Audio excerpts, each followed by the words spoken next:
Hello, how are you guys doing? Fine, thank you. How are you? I'm great. What a fab living room you have. Can you see us? I can see you. Yes, I can see you and I can see your artwork as well. So we will wait for a couple of people to join us. We're saying hello to everyone and we'll start in a minute, just giving everyone a chance to join us on Interiors Academy. Okay. Let's all get comfortable and ready. How long do you think we'll do it for? Well, I think you should strap yourself down to your chair and get ready for a fabulous 25-minute chat. Okay, terrific. No worries. Yes, so we're on live. Brilliant. And it is 5 o'clock. So first, let me just say hello. I'm Emilio Pimentel-Reid. Welcome to Interiors Academy. Today, we are in conversation with the founders of Rakes Progress, the award-winning magazine and design studio created by Victoria Gaiger and Tom Loxley. The magazine, dedicated to the art of gardens, plants, and flowers, launched in the summer of 2016, edited and published by Victoria, a former fashion director who has worked with some of the UK's leading fashion magazines, and Tom, a journalist and editor. Great to have you with us today, guys. Hi. Hi, good to be with you. To start, could you tell us a little bit more about Rakes Progress and how it started as a business? Because obviously you're creative people, but you're also entrepreneurs. How did the magazine and studio happen? Do you want to say? Well, it began next door, actually, on the kitchen table. Okay. And it was one Sunday morning, and Victoria said to me, "Why don't we make our own magazine about gardens, plants, and flowers?" And it's one of those Sunday morning conversations where, you know, anything's possible, and then you normally forget it all for the rest of the day and, you know, perhaps forever. But it kind of got its own momentum. Well, it's sort of weird also. We bought a house with a garden. Okay. So it was the first time we'd had a big garden. We didn't really know that much about it. And the boys, you know, we bought it because we've got 3 boys. We wanted enough room for them to run around and play football with their friends and that sort of thing. And we'd moved from North London to do that. And so we suddenly found ourselves having to do some gardening. And when I started looking around, there was nothing.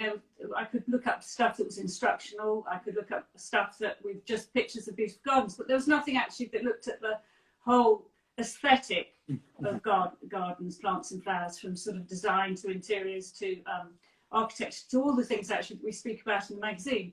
And that's when we started talking and saying there's nothing, it doesn't seem to be anything out there for people like us. There's only magazines that assume a certain amount of knowledge, gardening knowledge, which we didn't have, or there's magazines like I say, which were just beautiful pictures of gardens.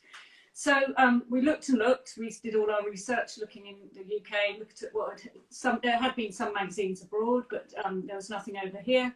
And we talked about it probably from that first conversation for about 2 years, until actually a lot of our friends got completely frustrated with us and said, "Oh, for goodness sake, you have to do it now before someone else does it." So we did. And we took a punt, and actually when we first started, the magazine wasn't quite ready, but we launched anyway. And and so the first issue came out, and actually we then had an amazing response and actually some really good help from people like a guy called Tom Harfeet at the RHS had picked up the magazine and called us in, and then we found ourselves being offered Chelsea for the following year. And by issue 2, by issue 3, you're really deep into it, and so suddenly we are now publishers, you know. Yes. We have to think like publishers.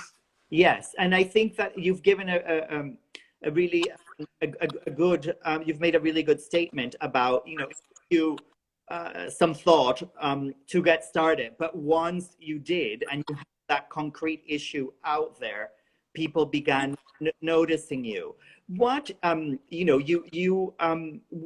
what makes the Rakes Progress different? in your segment of the market? What have you created that's unique? Tell us more. Well, I think we have a really individual voice. yeah, I think we hadn't come from gardens. we hadn't come from gardens, and as Victoria said, when it began as an idea, it grew out of our enthusiasm for our garden. Mm-hmm. But we had almost no horticultural knowledge, really. And so, many of us don't, and that's what's so inspiring. Yeah. Well, exactly. And we realised, we can't tell people how to grow carrots because we don't know how to grow carrots. But we can tell you about what we find beautiful or inspiring, or talk about the design and the aesthetics Mm-hmm. of the natural world, because we kind of felt qualified to do that. And so, if you like, that immediately gave us a point of difference, certainly when we launched, because that's all the magazine. That was our focus. I think also because it came from us, we could do whatever we wanted. That was the beauty of it, that we actually sort of said, well, actually, we want to put that in there. We think it's relevant. We had no publisher or editor or anything else telling us what to do. We could pick and choose what we want. So it became really our voices, and I think that's why it feels quite unique, because it is just Tom and I. If we weren't doing it, it wouldn't be the same, I don't think, because it is the stuff that we're interested in, that we bump into. Yeah, I mean, it's a magazine that we're passionate about. We didn't launch it as a business idea. It was something we just wanted to create because we needed to make something. Your approach is very personal. Yes. Yeah. How do the features come together? Because obviously, especially in the earlier, like you said, you didn't have anyone tell you this is how. So how do features come together? Do you bring in other people? Do you now have a constellation of collaborators? How does that work? Yes, we started. I mean, early on, when we first started, we were talking to Tom. Obviously, knew some really good writers and people, friends of his as well, who were journalists. And I also had my background in fashion, so I had a lot of photographers and still life photographers I knew who I'd worked with for quite a long time, who were had become friends in the business. So when we first started, we approached those people and said, look, this is what we want to do. How about it? And people were so enthusiastic. I mean, asking at that point fashion photographers who had really only done fashion to do something about gardens, I think they found it quite sort of liberating and creative, because and it was so unusual for them, I think, to be asked to do that stuff. And actually, some of them were quite, they said, oh no, I can't, I'm not a garden photographer. And we said, we don't want that, because you can go and find that somewhere else. We want your eye looking at it. We want a different type of eye. And that, I think, was again something that gave us a point of difference, was that we were actually using people to write and to photograph gardens who didn't normally do that. So you've got a completely different perspective on it. Mm-hmm. Without thinking about it, we just had a completely different perspective on it. So we had, everyone from, as Victoria said, fashion photographers who you might normally see in Vogue or somewhere else, photographing a still life with a flower. We had war correspondents writing pieces about gardens they'd found in conflict zones. We had nature writers, columnists writing about birdsong. Yeah. We were basically, the amazing thing about the subjects we cover is that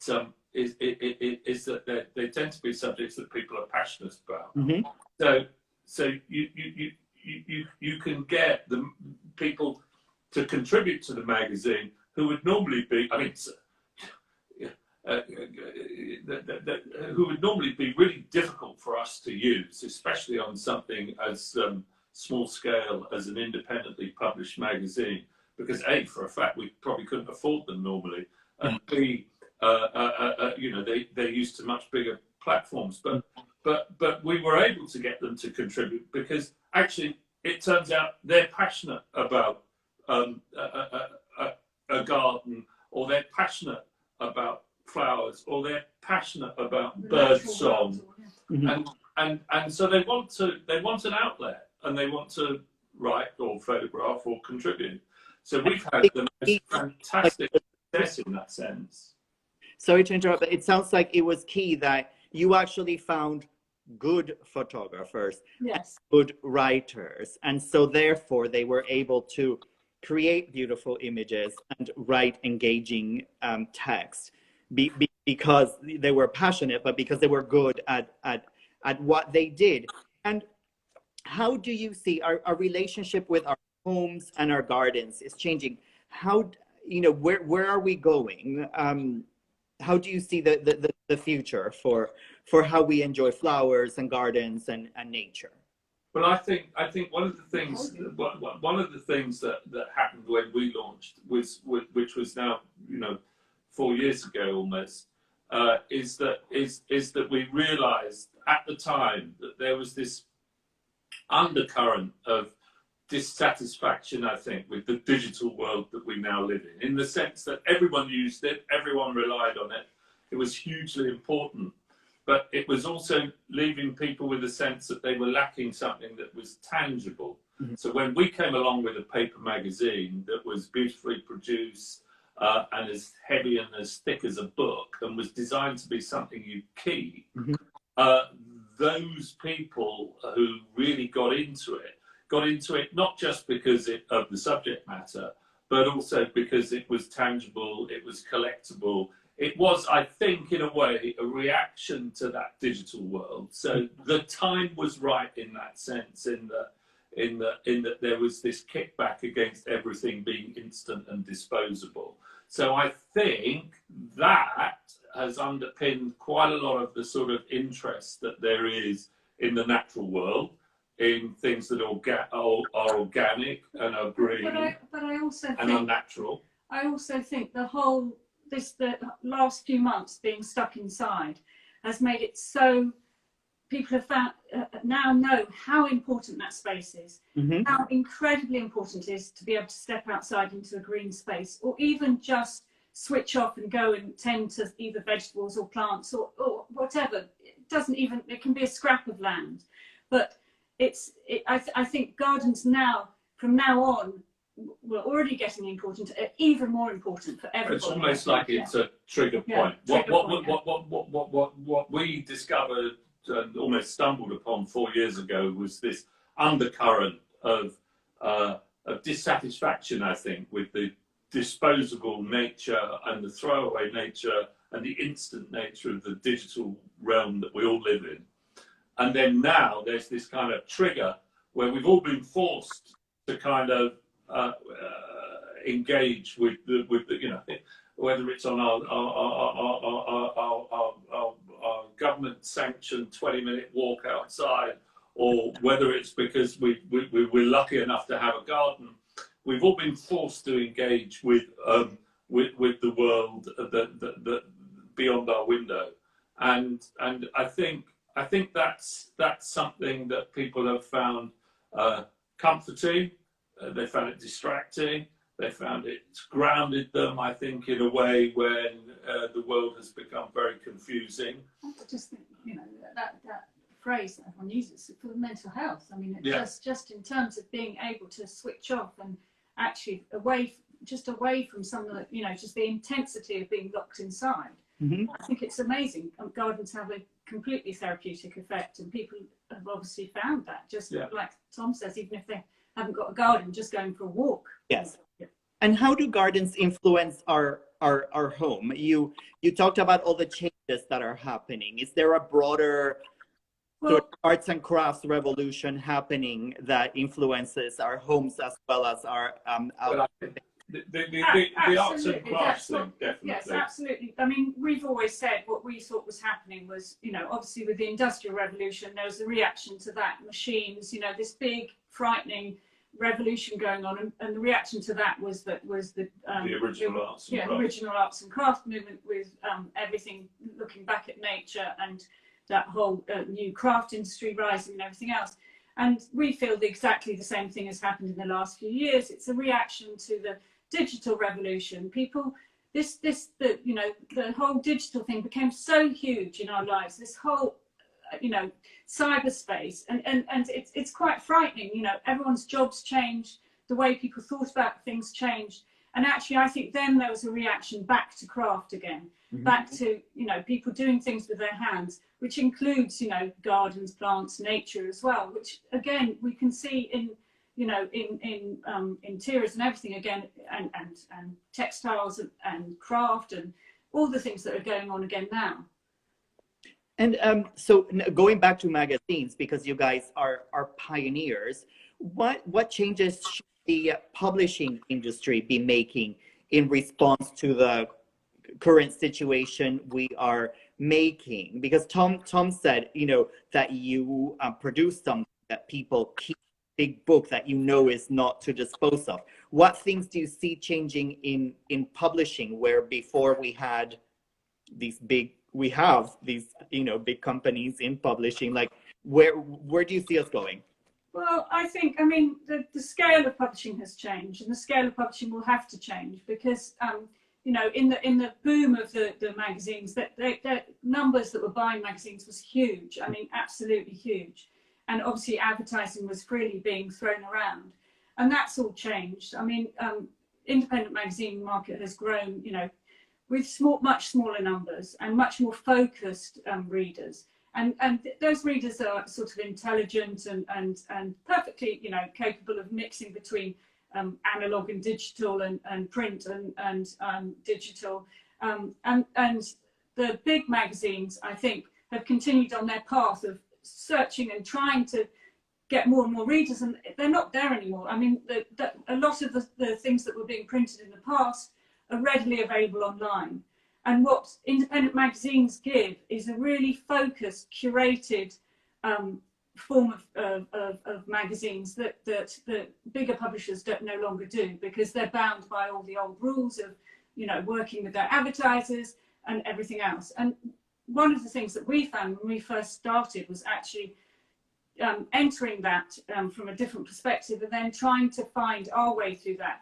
There were certain practices that we found that we just couldn't work with, things like distribution and the way some of the retailers worked with sale and return. We try not to do that. The big publishers do that. We can't, we don't want magazines to be sent back to us. Could you explain the returns and all that a little bit?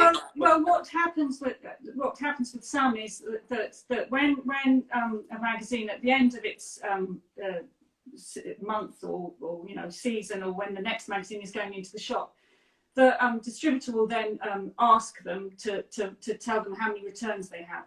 And what we found quite heartbreaking and tragic is actually not that the magazines are then returned to us, but what they do to prove what the unsolds, they call them, is just to rip the covers off. And everything goes into landfill. And that's how they prove how many they had left.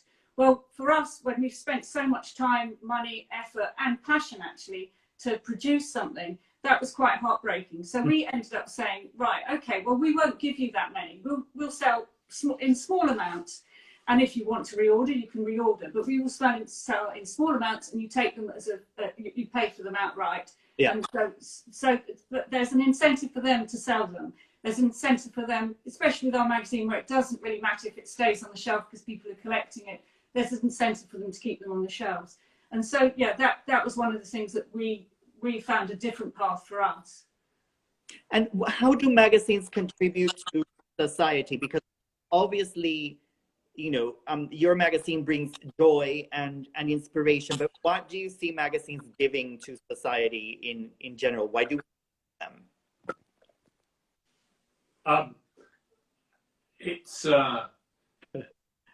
I think it's really cool. Well, I think the future of magazines. Independent magazines are very different from mainstream magazine publishing. But independent magazine publishing is based on passionate, a shared passion among a crowd of readers, editors, photographers, writers, all of whom are in it together. Mm-hmm. And as Victoria was saying, it's not something that's that carries on at any enormous scale. It's based on an enthusiasm that's shared among a crowd who all kind of feel like they know each other. And the magazine, at the heart of it, is something that has some value that needs to be kept and loved and treasured. Those magazines that do that can continue to inform and shape the opinions and the enthusiasms and the outlook of those readers. But it's a very different beast, I think, from the the big circulation mm-hmm. magazines, which have a very different model. And probably have a very different future. I mean, I think for independent magazines, it's about, I think, reminding people of the values of print, mm-hmm. of reminding people of the unique quality of picking up a magazine and engaging with it. But above all else, I think they rely on being so sort of desirable and beautiful that you don't want to throw them away. You never want to be parted from them. They are they're like a limited edition that you collect. So something you value that also brings like-minded people together. Absolutely. And I also think makes people slow down. And I think for me, when everything is so madly paced, I think magazines like ours are actually the ultimate luxury because it makes you sit down, it makes you take time. And that's what's missing, I think, from a lot of people's modern lives, is actually the excuse to sit down and do something. We actually, when we were quite, early into this, we were, and as we've explained, we started it on a whim, really, as a kind of enthusiasm. And then one of the things that was massively kind of gratifying and slightly surprising to begin with were the number of people who were seemingly in their 20s who were coming to make contact with us, either when we were doing a talk or an event or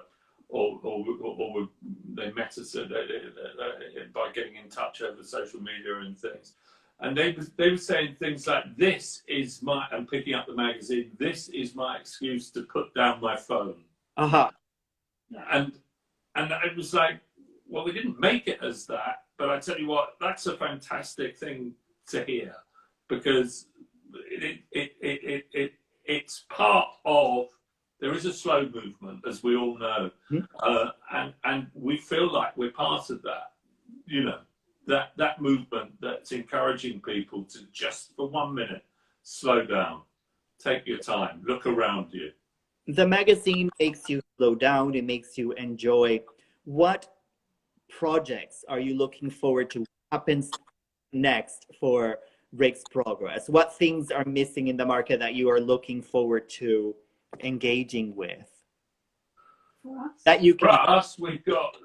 Well, we have a book coming out in the autumn, which is all about Ikebana, so that's coming out. Mm-hmm. We have an exhibition which, but for the crisis, we would be deep in the throes of creating right now, which Victoria's curating, in which a whole load of readers and followers and supporters are going to, and artists and contributors and writers and photographers are going to share with us their images of their secret garden. But it's not just a garden, it's the idea of a concept of a garden as well. So we'll have everything from sculpture to floral installation to pictures of actual gardens, vintage pictures of gardens, to still life, to all sorts of things. So it's really really, and some of the stuff that has already been sent to me by people for the exhibition is quite exciting. So so we hope that so we're waiting. Yeah, we're waiting now to. We had a venue in mind that obviously we lost that because of the crisis. So we're now sitting back, waiting to see what happens and to see when we can move it, move the exhibition to. But it will happen. And we hope it will try and capture some sense of where people think, the concept of a garden is in 2020, or maybe 2021 by the time we're allowed to put it on. Well, I love the idea that your readers and everyone in your orbit will be contributing to this project and will help move the magazine forward. And that it's also something that they have experienced in the magazine when they've put down their phone. And now they'll be able to experience the magazine when they visit you in person. And the magazine also sounds like a place where you can share with others, which is quite wonderful at this time when sharing is not something that we can do in the way that we use. We realised what Victoria alluded to it earlier, when really early on we were asked to do something at the Chelsea Flower Show, which is a place we'd never been to before, and it wasn't. And then and we had a studio there basically, and we brought the magazine to life in that studio. And over the course of that 5 days, with whatever astonishing number of people came in and passed, and sort of 80,000 or something in 5 days came through, we actually came out of it thinking we need a bigger space where we can bring the magazine to life, not a shed at the Chelsea Flower Show. We want a bigger space, a bigger space where all of the ideas can live. Yeah, absolutely. And Victoria found a space that we're actually in Covent Garden, which was a disused space at the time. Well, we were offered it actually by the developers. But, and we took it over for a couple of months, and we created in this big old space on Floral Street a series of exhibitions and events and talks where we just brought the magazine to life, and we showed films there, and we had exhibitions and photographs there. We had we created a garden there. We had 2 different levels, and we had like a cafe, and in those 2 months, which was the 2 months we were able to occupy it for, we really were able to engage with the readers, in three dimensions, as opposed to just on the page. And it made us realise that actually, the idea of the magazine went beyond a paper product. That it was actually it was a way of looking at the world that you could share in live events. Victoria works the social media, and we're sharing with people like that too. And the magazine, when it comes out, is the way that we connect that all up. I think it also, what was interesting for us is because we don't have any advertising in the magazine, but we do, we've obviously done some work by taking pictures of Christian Louboutin's garden and that sort of thing, and it was a way of us actually connecting with the readers, but also having the readers connect with those people that we'd worked with as well. So, for instance, in the pop-up, we created an idea of Christian's garden, and we had the photographs that we had taken for that feature exhibited, and actually he came over and held meetings there and everything else, and readers readers came in and saw it, and so it actually turned it into something very three-dimensional and sort of 360 in a way as well. And from that, we then, the magazine, we started to do quite a lot more events like that, where we then connected with the brand and with our readers, and just approaching it in a slightly different way. And it would be great. I mean, for us, it would that sort of thing will continue. And actually, one of the things that we're talking about wanting to do in the near future is do a lot more collaborations with artists that we've worked with, photographers that we've worked with, so we can produce one-off pieces. And filmmakers. Yeah, and filmmakers. And designers, and furniture makers, and really start to actually collaborate, not just on an exhibition, but beyond that, on other physical things that where we can